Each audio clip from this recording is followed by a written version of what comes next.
News, a service of Progressive Windows and Doors. County officials discuss recent rain in western Oklahoma. That's our big story for 7:30. District 2, Custer County Commissioner Bruce Walker discussed recent rainfall with commissioners during Monday's meeting. We got rain and weather for the eastern edge of town. We probably had a little bit of flood damage here and there. When rain comes that quick, it does not behave the same, and it will jump roads and wash things out. So I know along the Blaine County line, we have a little bit of flooding, probably damage there. Despite the rainfall, Walker says conditions were dry enough for crews to mow on Monday.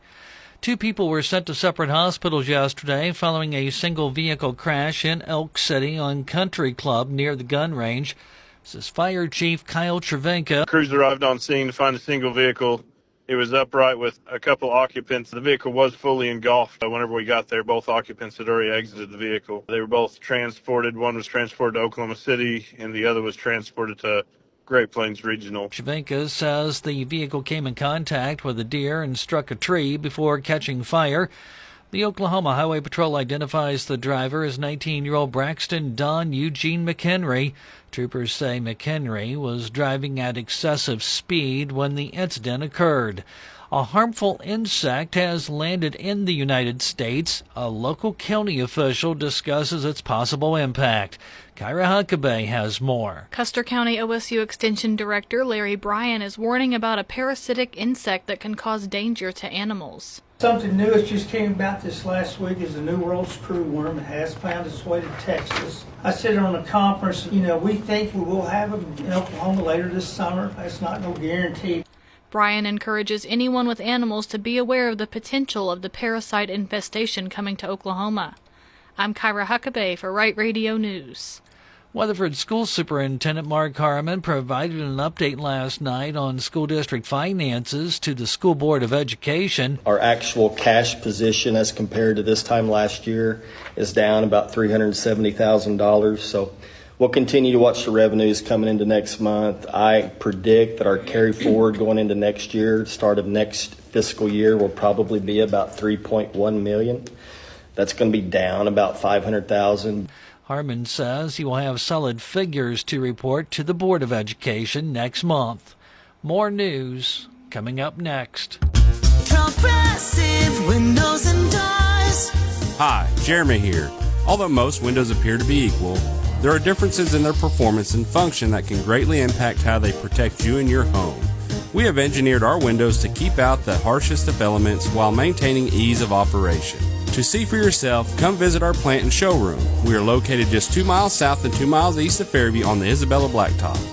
German engineered, Oklahoma built. The executive director of the Stafford Air and Space Museum in Weatherford, Julie Lenia, says a date has been selected for the grand opening of the Shooting Star Park across from the museum. We have Saturday, July 18th scheduled for the big day where we're going to invite the entire public out. We're going to have the fences down and the splash pad going, and everything in the park will be open for the public. We're just wanting everyone to make sure and save the date, and we'll have more details coming out with all the activities that'll be going on that day. Lenia says more information will be released soon on the activities planned for the grand opening.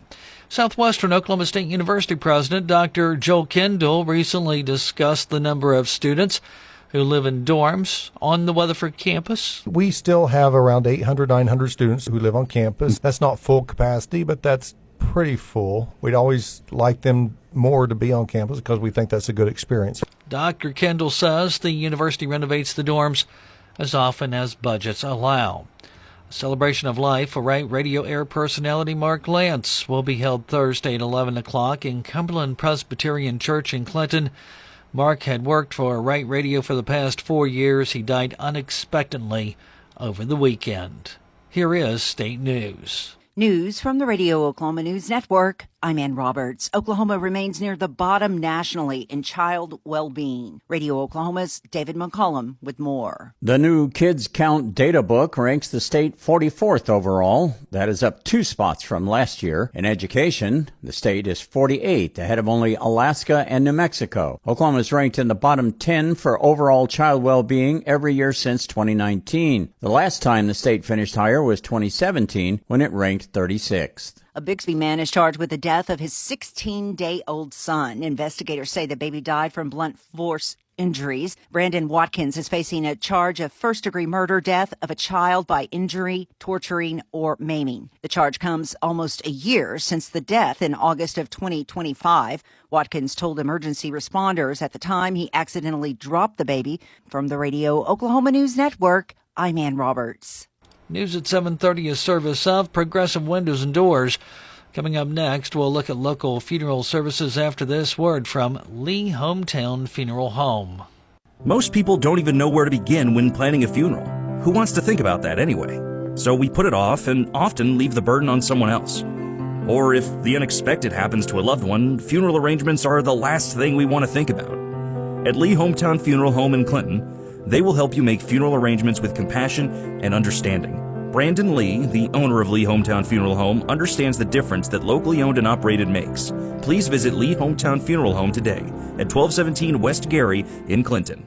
Funeral services for 96-year-old Patsy Ruth Baker will be held Wednesday at 1 o'clock at Hinton Missionary Baptist Church.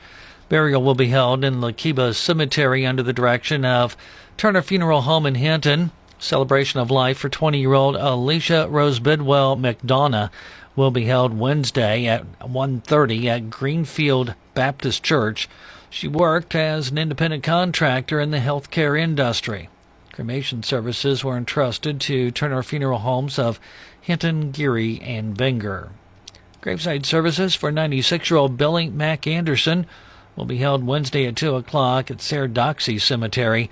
She worked on the farm at Turpin Ranch, services under the direction of Winery Funeral Service and Cremation Center of Elk City.